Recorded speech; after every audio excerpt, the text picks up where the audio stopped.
तो जय हिंद दोस्तों, आपका अपने चैनल यस की हम स्टडी पर एक बार फिर से स्वागत है। बहुत ही इंपॉर्टेंट और बहुत ही महत्वपूर्ण वीडियो के साथ आपके सामने हाजिर है मेरे प्यारे बच्चों। यहाँ पर ध्यान दीजिएगा, हम चैप्टर 3 को पढ़ने वाले हैं, ठीक है ना। चैप्टर 3 को पढ़ेंगे। इसमें हम क्या पढ़ेंगे? विद्युत धारा। यानी आपको चैप्टर 2 हमने आपको चैप्टर 1 और चैप्टर 2 पढ़ा दिया है, तो आप सभी लोग उसको रिवीजन के तौर पर देख लीजिएगा। यहाँ पर हम चैप्टर 3 की बात कर रहे हैं, तो सभी लोग अच्छी तरीके से हमारे साथ जुड़ेंगे। जो भी स्टूडेंट्स हमारे साथ नए जुड़े हैं ना, चैनल तुरंत लाइक, शेयर, कमेंट, सब्सक्राइब ज़रूर कर देंगे। साथ ही साथ आप सभी लोग बेल आइकन को ज़रूर दबा लीजिएगा, ताकि जो वीडियो नोटिफिकेशन हो ना आपके स्क्रीन पर तुरंत ही पहुंच जाए, ठीक है ना। हम यहाँ पर पहले टॉपिक की बात करेंगे, विद्युत धारा। आखिरकार इलेक्ट्रिक करंट आप कहते किसे हैं उसकी बात करेंगे, ठीक है ना। चलिए आगे आपको बताते हैं। तो चलिए अच्छी तरीके से समझते हैं विद्युत धारा किसे कहते हैं। विद्युत धारा आखिरकार होती क्या है, चलिए इसके बारे में आपको हम बताते हैं। तो वैद्युत आवेश के प्रवाह की दर को विद्युत धारा कहते हैं। ध्यान दीजिएगा, अगर किसी चालक में हम क्या करें, आवेश को प्रवाह करें, यानी कि जो इलेक्ट्रॉन है ना उसके जो प्रवाह की दर होगी ना, उसे हम क्या कहेंगे? वैद्युत धारा कहते हैं। आवेश एवं अथवा आप क्या कह सकते हैं, आवेश एवं समय की अनुपात को धारा कहते हैं। इसे आई से प्रदर्शित करते हैं। किससे प्रदर्शित करते हैं? आई से प्रदर्शित करते हैं, ठीक है ना। तो यहाँ पर क्या हो जाएगा? आई हो जाएगा, यहाँ पर टी सेकेंड हो जाएगा, ठीक है ना। हम मान लेते हैं, माना किसी परिपथ में क्यू कूलाम आवेश टी सेकेंड तक प्रवाहित की जाए तो क्या करा है? हम मान लेते हैं किसी परिपथ में क्यू कूलाम आवेश टी सेकेंड तक प्रवाहित किया जाए तो उस परिपथ में विद्युत धारा का मान आई हो तो, ठीक है ना। मान लीजिए कोई परिपथ है हमारा, उसमें हम क्या कर रहे हैं, क्यू कूलाम का आवेश है हमारे पास। कितने कूलाम का आवेश है? जो क्यू कूलाम का आवेश है उसको हम किसने टी सेकेंड तक प्रवाहित कर रहे हैं, ठीक है ना। तो उसमें आई एम्पियर की धारा अगर प्रवाहित हो तो आई बराबर क्या होगा? Q by T. क्या होगा? आई बराबर क्यू बाई टी। क्यू बराबर एन ई इंटू आई इंटू टी, यानी कि क्यू बराबर आई टी समीकरण नंबर 2। क्यू बराबर एन ई समीकरण नंबर 3, यानी कि एन ई बराबर आई टी या एन बराबर आई टी अपान ई, जहाँ ई क्या है? इलेक्ट्रॉन पर आवेश कितना होता है। सभी लोग मेरे प्यारे बच्चों बताएंगे आप लोग कि इलेक्ट्रॉन पर आवेश कितना होता है। तो इलेक्ट्रॉन पर आवेश आपका कितना होता है, अगर आपको मालूम हो तो आप सभी लोग बताएंगे कितना होता है। 1.6 इंटू 10 की पावर -19 कूलाम, ठीक है ना, इतना होता है आपके लिए। चलिए आगे आपको बताते हैं। तो सभी लोग अच्छी तरीके से पढ़ेंगे ताकि वो आपके लिए, देखिए ध्यान दीजिएगा, बहुत ही इंपॉर्टेंट चीज़ है। किसी परिपथ में 1 कूलाम आवेश 1 सेकेंड तक प्रवाहित किया जाए तथा धारा 1 एम्पियर हो तो Q बराबर IC या T बराबर 1 सेकेंड या I बराबर 1 एम्पियर, ठीक है ना। ये आपके लिए हो जाएगा। तो n बराबर IT अपान टी से यहाँ पर हो जाएगा 1 इंटू 1 अपान 1.6 इंटू 10 की पावर -19, ठीक है ना। ये आपके लिए हो जाएगा। तो यहाँ पर इसको देखिए, एक दशमलव को हटाएंगे तो ऊपर क्या हो जाएगा? 10 हो जाएगा। 10/16 इंटू 10 की पावर 19, ये -19 ऊपर जाएगा तो +19 हो जाएगा। तो 100/16 इंटू 10 की पावर 18 या n is equal to 6.25 into 10 की पावर 18, ठीक है ना। तो ये आपके लिए हो जाएगा। चलिए आगे आपको बताते हैं। विद्युत धारा के प्रकार की बात करेंगे तो विद्युत धारा कितने प्रकार की होती है? 2 प्रकार की होती है। पहली अस्थायी विद्युत, दूसरी अस्थायी विद्युत, यानी कि position current, non position current, ठीक है ना। अस्थायी विद्युत धारा की बात करेंगे तो ऐसी धारा जिसका मान अपरिवर्तित रहता है, ऐसी धारा जिसका मान अपरिवर्तित रहता है उसे अस्थायी धारा कहते हैं, ठीक है ना। यानी कि ऐसी धारा जिसका मान अपरिवर्तित रहता है उसे अस्थायी धारा कहते हैं। जैसे श्रेणी क्रम में जुड़ी धारा अस्थायी धारा होती है। जो श्रेणी क्रम है ना, श्रेणी क्रम में जो धारा जुड़ी होती है उसे हम क्या कहते हैं? अस्थायी धारा कहते हैं। जैसे कि घरों में वायरिंग श्रेणी क्रम में की जाती है। अगर घरों में वायरिंग आपको करनी होगी तो आप किस में करवाएंगे? ध्यान दीजिएगा, श्रेणी क्रम में आप करवाएंगे, ठीक है ना। तो ध्यान दीजिएगा, जैसे कि घरों में वायरिंग श्रेणी क्रम में की जाती है। अस्थायी विद्युत की बात करेंगे तो ऐसी धारा जिसमें विद्युत धारा का मान परिवर्तित होता रहता है, मतलब कि अलग अलग जगह पर अलग अलग धारा आपको देखने को मिलेगी, तो उसे हम अस्थायी विद्युत धारा कहते हैं। जिसे झालर बल्ब सदैव समांतर क्रम में जोड़े जाते हैं। किसमें? समांतर क्रम में जोड़े जाते हैं, ठीक है ना। चलिए आगे आपको बताते हैं। धारा घनत्व की बात करेंगे। किसी चालक धातु की एकांक पृष्ठ के अभिलंबवत क्या कर रहा है? किसी धातु के एकांक पृष्ठ की अभिलंबवत दिशा में बहने वाली विद्युत धारा को धारा घनत्व कहते हैं। इसे कैपिटल J से प्रदर्शित करते हैं। माना किसी सुचालक तार का क्षेत्रफल A तथा उसमें प्रवाहित विद्युत धारा I हो तो धारा घनत्व J बराबर वैद्युत धारा I अपान पृष्ठीय क्षेत्रफल A। क्या हो जाएगा? वैद्युत धारा I अपान पृष्ठीय क्षेत्रफल A, यानी कि J बराबर I अपान A। तो यहाँ पर अगर इसके यूनिट की बात करें मेरे प्यारे बच्चा, तो J की यूनिट क्या होगी? धारा घनत्व की यूनिट क्या होगी? एम्पियर प्रति मीटर स्क्वायर, एम्पियर प्रति सेंटीमीटर स्क्वायर, एम्पियर प्रति फुट स्क्वायर या सेंटीमीटर प्रति मीटर स्क्वायर सेकंड, या सीमेन कूलाम प्रति सेंटीमीटर स्क्वायर, या एक सदिश राशि है।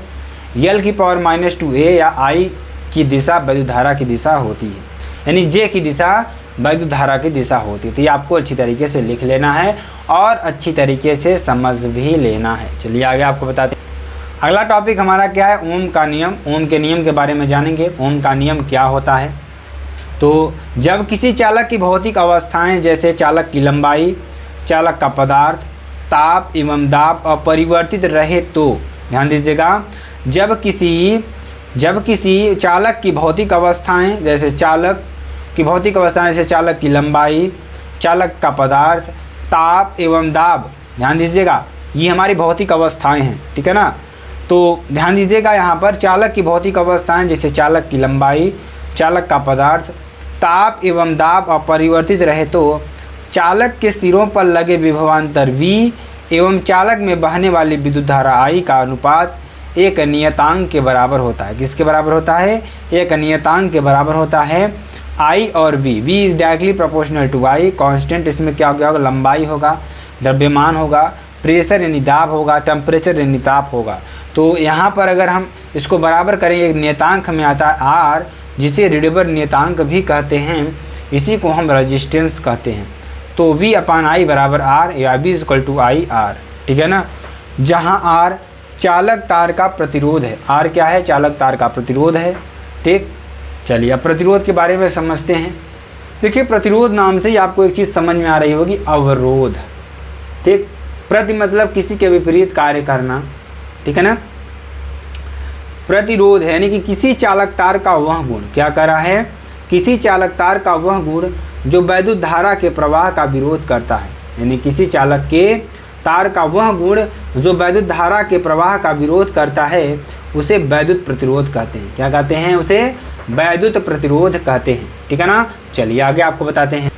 V तथा I के बीच ग्राफ अगर इसमें हम खींचेंगे, तो जब हम विभवांतर V को x अक्ष पर एवं विद्युत धारा I को y अक्ष पर लेकर ग्राफ खींचते हैं, तो एक सरल रेखा मिलती है जो कि मूल बिंदु से होकर जाती है। अगर इसके बीच हम ग्राफ खींचे, विद्युत विभवांतर V को x अक्ष पर एवं विद्युत धारा I को y अक्ष पर हम लेकर जब एक ग्राफ खींचते हैं, तो एक हमें क्या मिलती है? एक सरल रेखा मिलती है जो कि मूल बिंदु से होकर जाती है। किससे होकर जाती है?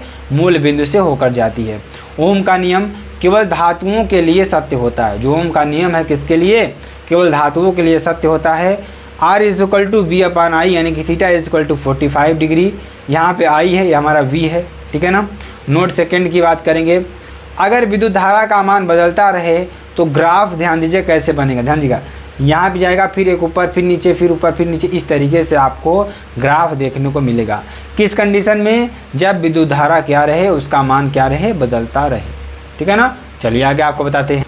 तो रिवीजन के तौर पर सारी आपको यहाँ पर अच्छी तरीके से पढ़ना है मेरे प्यारे बच्चा, ताकि आपको अच्छी तरीके से समझ में आए कि आखिरकार हम पढ़ क्या रहे हैं, ठीक है ना। आखिरकार हम पढ़ क्या रहे हैं। विद्युत ऊर्जा की बात करेंगे। जब किसी तार में विद्युत आवेश प्रवाहित होता है, ठीक है ना, जब किसी तार में विद्युत आवेश प्रवाहित होता है तो ऊर्जा व्यय होती है। क्या होती है? ऊर्जा वहाँ से क्या होती है? व्यय होती है। उसे विद्युत ऊर्जा कहते हैं। क्या कहते हैं? उसे विद्युत ऊर्जा कहते हैं। V बराबर W अपान Q या V इंटू क्यू बराबर W या W बराबर V इंटू क्यू समीकरण नंबर 1, या Q बराबर IT समीकरण नंबर 1 में रखेंगे तो W बराबर क्या हो जाएगा? VIT। अब ओम के नियम से V इक्वल टू क्या होता है? IR समीकरण नंबर 3 में, तो W is equal to I into R into I into T, यानी कि W equal to I square RT समीकरण नंबर क्या हो जाएगा? 3, ठीक है ना। ये आपके लिए हो जाएगा, जो कि बहुत इंपॉर्टेंट और बहुत ही महत्वपूर्ण है। पुनः ओम के नियम से क्या हो जाएगा? I is equal to V upon R, समीकरण नंबर 3 में W equal to V upon R का होल स्क्वायर यानी कि RT, यानी W बराबर V square upon R into RT। यहाँ पर W बराबर क्या हो जाएगा, V square upon R into T, यानी W बराबर क्या हो जाएगा, V into Q V I T, I square RT बराबर V square upon R into T. ठीक है ना, ये आपके लिए हो जाएगा। चलिए आगे आपको बताते हैं। यूनिट ऑफ W की बात करेंगे, जूल, अर्ग, जूल होता है, अर्ग होता है, न्यूटन मीटर होता है, डाइन सेंटीमीटर होता है, जिसे आप क्या कहते हैं, यहाँ पर इसको पढ़ेंगे डाइन। ठीक है ना, डाइन सेंटीमीटर।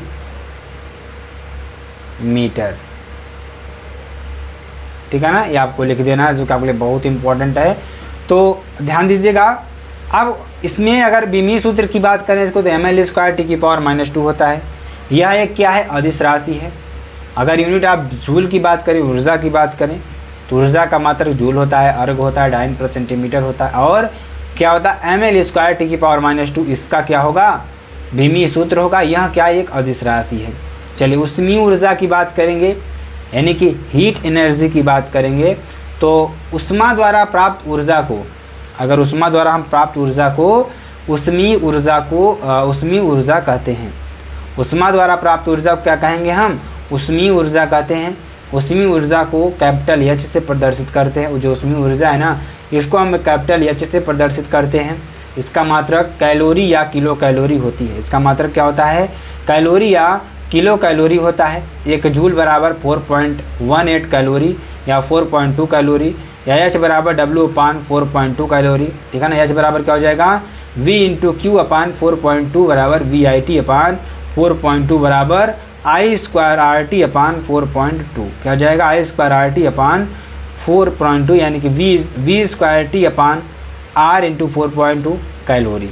ठीक, ये आपको लिख देना। चलिए आगे आपको बताते हैं। विद्युत शक्ति की बात करेंगे। विद्युत शक्ति किससे कहते हैं, ठीक है ना, किसी परिपथ में व्यय होने वाली विद्युत ऊर्जा की दर को विद्युत शक्ति कहते हैं। क्या कहते हैं, किसी परिपथ में व्यय होने वाली विद्युत ऊर्जा की दर को विद्युत शक्ति कहते हैं। इसे कैपिटल P से प्रदर्शित करते हैं। विद्युत शक्ति P बराबर व्यय विद्युत ऊर्जा W अपान समय T, यानी P बराबर W अपान T, समीकरण नंबर 1, या W बराबर V इंटू क्यू बराबर VIT बराबर आई स्क्वायर RT बराबर V स्क्वायर T अपान R से। ठीक है ना, P बराबर V इंटू क्यू अपान T, या इसीलिए V इंटू क्यू बराबर VIT, या P बराबर VIT अपान T, यानी कि P बराबर V इंटू आई, या P बराबर क्या हो जाएगा, आई स्क्वायर RT अपान T, यानी कि आई स्क्वायर R। क्या हो जाएगा, आई स्क्वायर R, समीकरण नंबर 4। ठीक है ना, चलिए आगे आपको बताते हैं।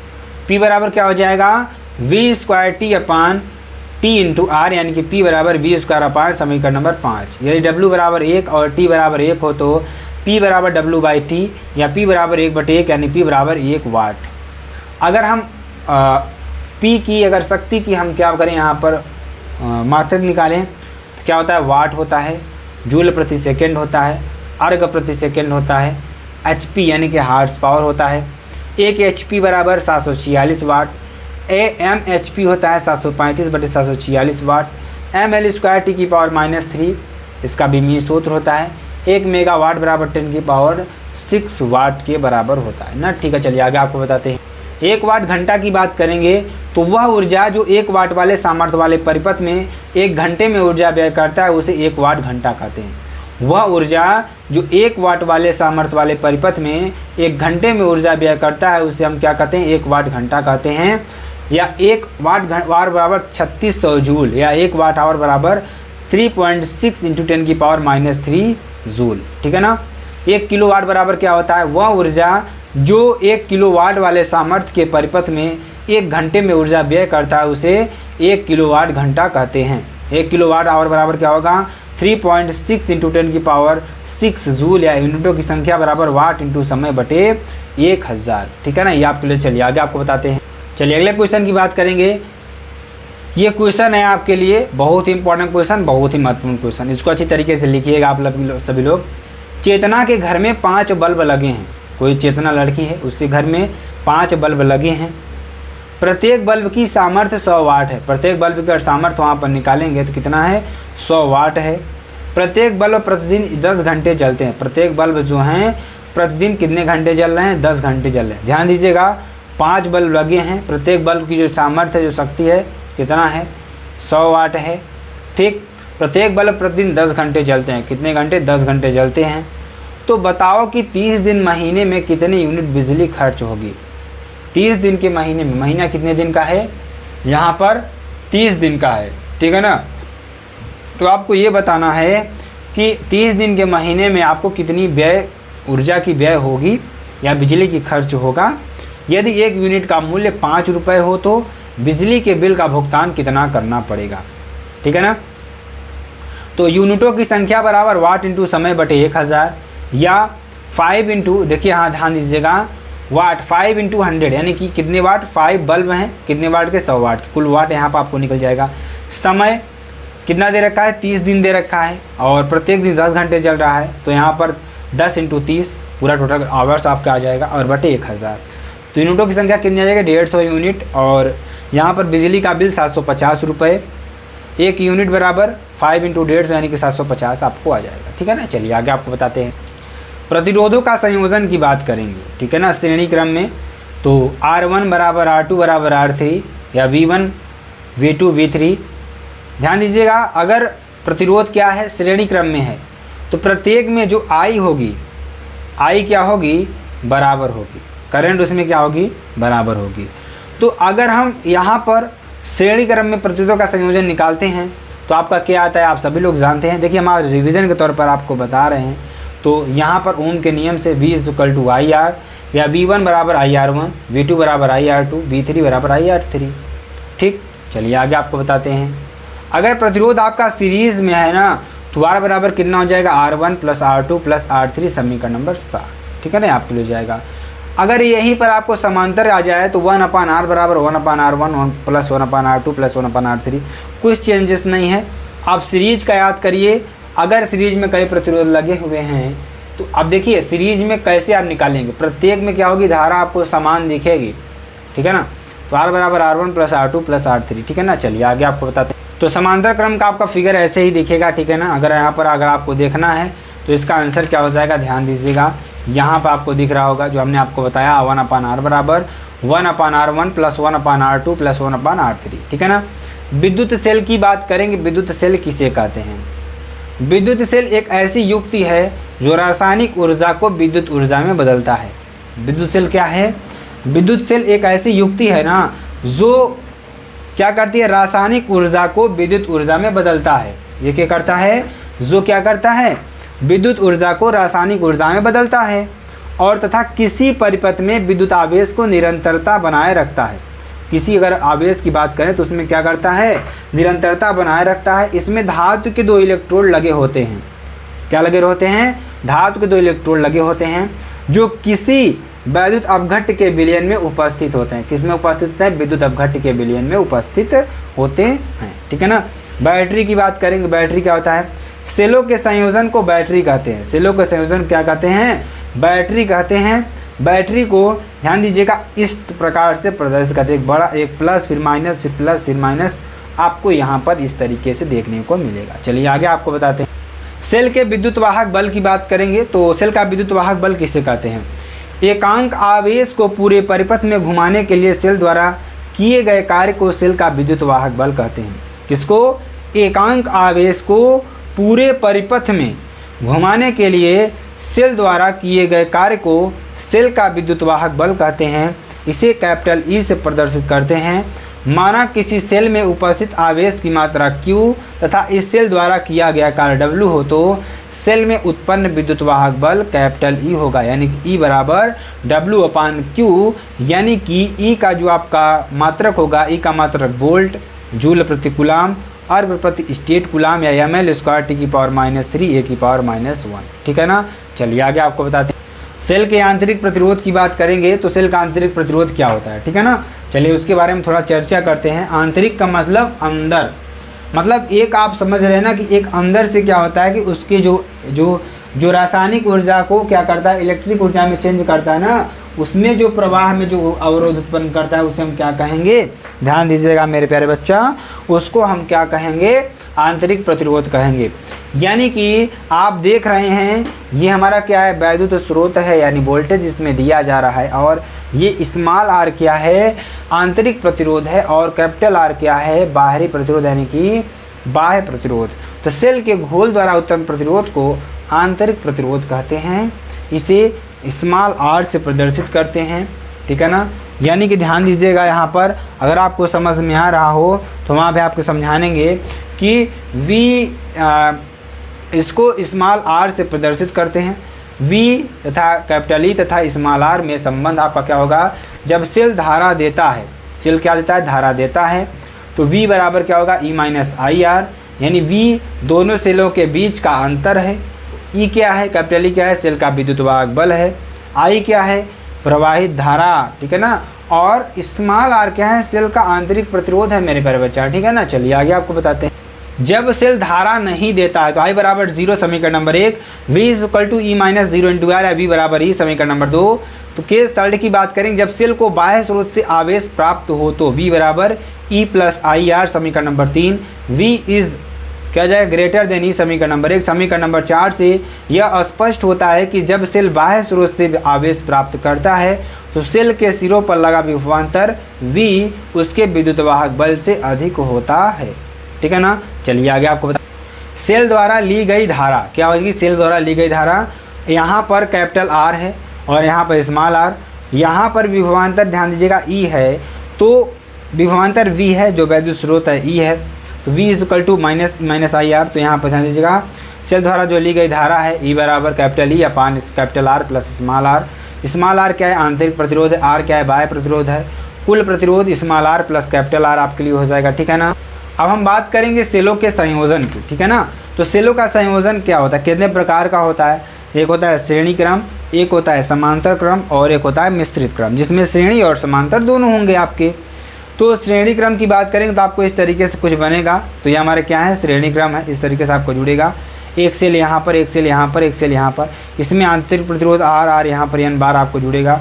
तो माना 3 सेल श्रेणी क्रम में इस प्रकार से जुड़े हैं कि सभी सेलों का विद्युत वाहक बल कैपिटल ई है तथा तीनों सेलों का जो आंतरिक प्रतिरोध स्मॉल आर है, तो तथा परिपथ का प्रतिरोध कैपिटल आर हो, तो कुल प्रतिरोध आंतरिक प्रतिरोध स्मॉल आर प्लस यानी कि n बार, यानी कि small n into R N, कुल प्रतिरोध एन आर प्लस आर यानी कि ई प्लस ई बराबर n बार यानी कि एन ई, ठीक है ना। चलिए आगे आपको बताते, आई बराबर क्या हो जाएगा, कुल विद्युत वाहक बल बटे कुल प्रतिरोध, यानी कि आई बराबर small N E upon small N into R plus R समीकरण नंबर 1। जब क्या हो, N R is much less than क्या हो, आर हो, तो एन आर क्या हो जाएगा, 0 हो जाएगा। तो आई बराबर एन ई अपान कैपिटल आर समीकरण नंबर 2। समीकरण नंबर 2 से स्पष्ट होता है कि जब सेल के आंतरिक प्रतिरोध का मान बाह्य प्रतिरोध से बहुत कम होता है तो ऐसी स्थिति में सेलों को श्रेणी क्रम में जोड़ते हैं, ठीक है ना। तो ये आपके लिए हो जाएगा, जब N R is much greater than R हो तो आर बराबर 0 हो, ठीक है ना। तो आर बराबर क्या हो जाएगा, 0 हो जाएगा, सिंपल सी बात है। एन आर बहुत बड़ा है किससे, आर से, तो एन आर की तुलना में आर क्या है, बहुत ज़्यादा क्या हो, छोटा है, ठीक है ना। तो आई बराबर यानी अपान एन आर प्लस 0, ठीक है ना, आपके लिए हो जाएगा। तो ये आपको कर लेना है। चलिए आगे आपको, अब देखिए हमारा क्या है, समांतर क्रम है। इस तरीके से आप फिगर आप बनाएंगे, यहाँ से आपको धारा यानी बढ़ जाएगी आपको हर एक भाग में, ठीक है ना, अलग अलग धारा आपको जाएगी। तो इसका फार्मूला क्या आता है, चलिए उसके बारे में आपको बताते हैं क्या आता है। I is equal to N E upon R plus N R, ठीक है ना। तो इस तरीके से आपको यहाँ पर एक बार N is R is much greater than small R का एन आर कर देना है। तो यहाँ पर क्या हो जाएगा, N E upon R plus 0 यानी कि एन ई अपान आर समीकरण नंबर 2 आपका हो जाएगा, ठीक है ना। अब हम किसकी बात करेंगे, मिश्रित क्रम की बात करेंगे, ठीक है ना।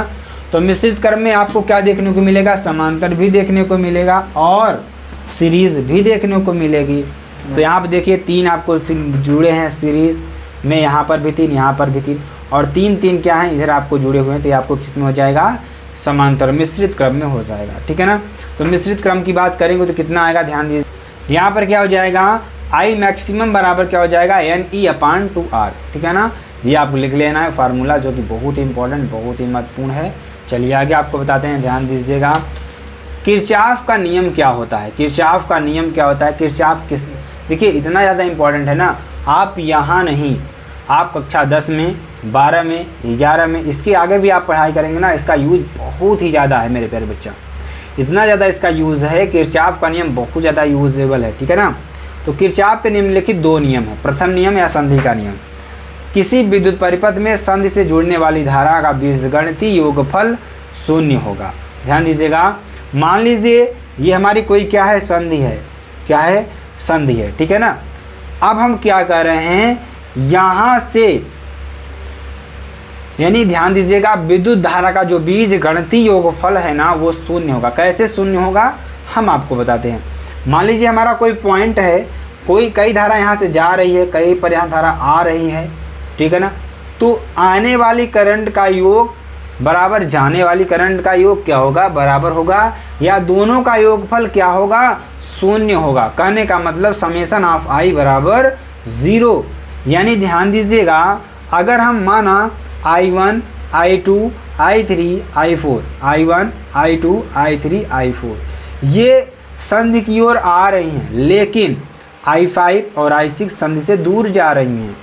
जब ये दूर जा रही हैं, अगर हम दूर जाने वाली धारा को माइनस में ले लें और पास में आने वाली धारा को क्या कर दें, प्लस रख ले, तो क्या होगा, तब क्या होगा, ध्यान दीजिएगा, I1 प्लस होगा, I2 भी प्लस होगा, क्योंकि वो संधि की ओर आ रही है, ठीक है ना। जब वो देखिए यहाँ पर देखिए संधि की ओर आ रही है, अब यहाँ से ये देखिए दूर जा रही है, ठीक, उसका मुझे ये माइनस I6, ये भी माइनस I5 और बाकी सब प्लस, बाकी सब प्लस। ये आपको समझ में आया, समझ में आ गया होगा। अब देखिए क्या करा, इसका समेशन ऑफ I बराबर 0, यानी कि समीकरण नंबर 1 आपका हो जाएगा। तो चिन्ह परिपाटी से संधि की ओर आने वाली धाराओं का योगफल बराबर संधि से जुड़ जाने वाली समस्त धाराओं का योगफल, यानी कि I1 plus I2 plus I3 plus I4 बराबर I5 प्लस I6, यानी कि I1 plus I2 plus I3 plus I4 बराबर, यानी क्या हो जाएगा, I5 प्लस I6, यानी कि इसको इधर करेंगे तो माइनस हो जाएगा, उधर करेंगे तो प्लस हो जाएगा, सिंपल सी बात है।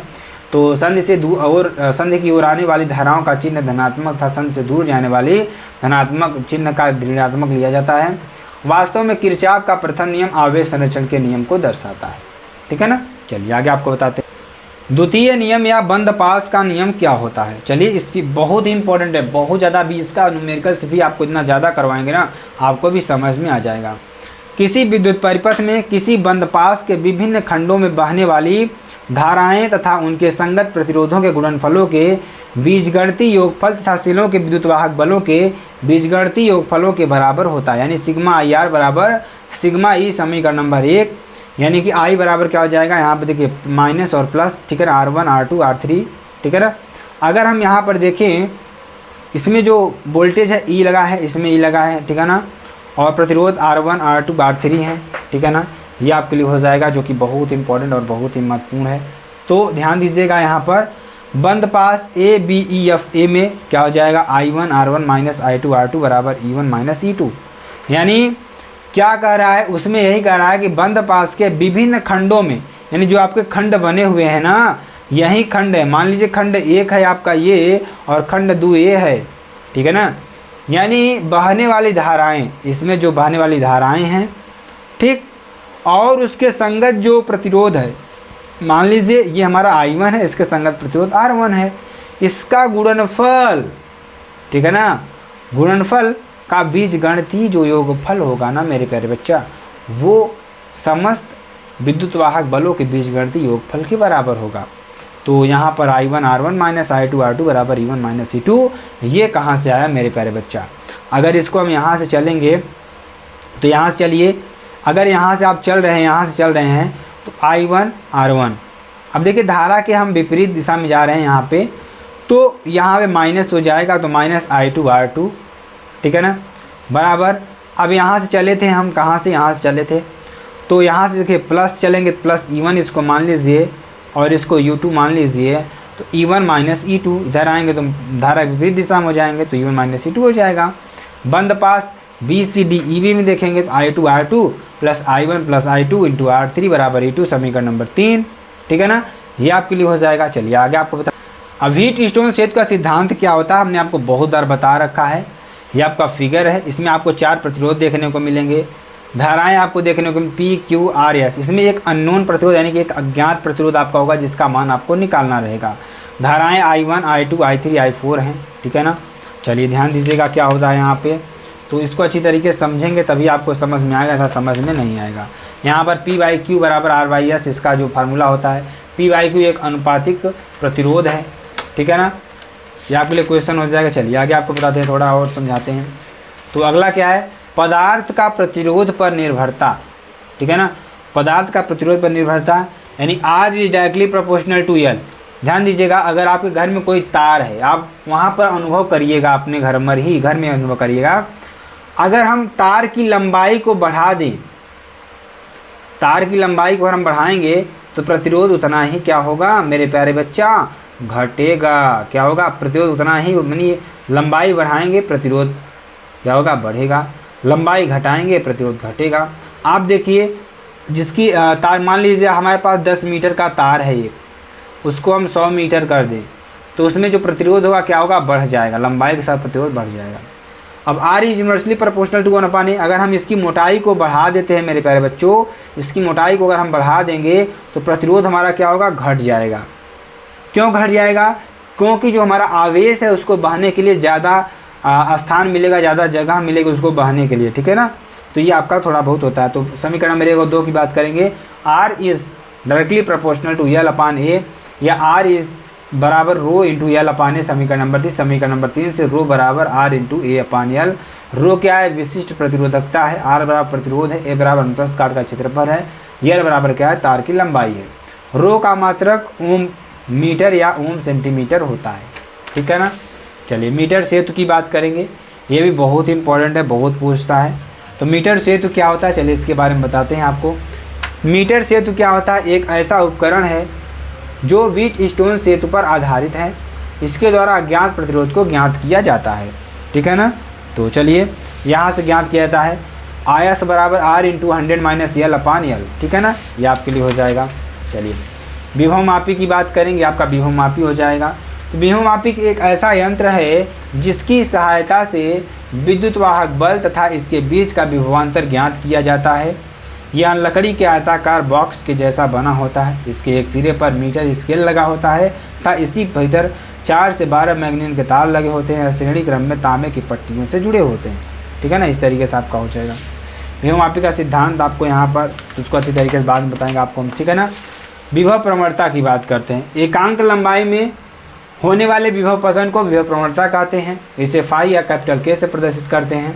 विभवमापी का उपयोग की बात करेंगे, दो सेलों के बीच विद्युत वाहक बल की तुलना करने में, सेलों के आंतरिक प्रतिरोध ज्ञात करने में, अनुगमन वेग या अपवाह वेग की बात करेंगे। तो ध्यान दीजिएगा, ये हमारा N है और I = NeAVD होता है, ठीक है ना।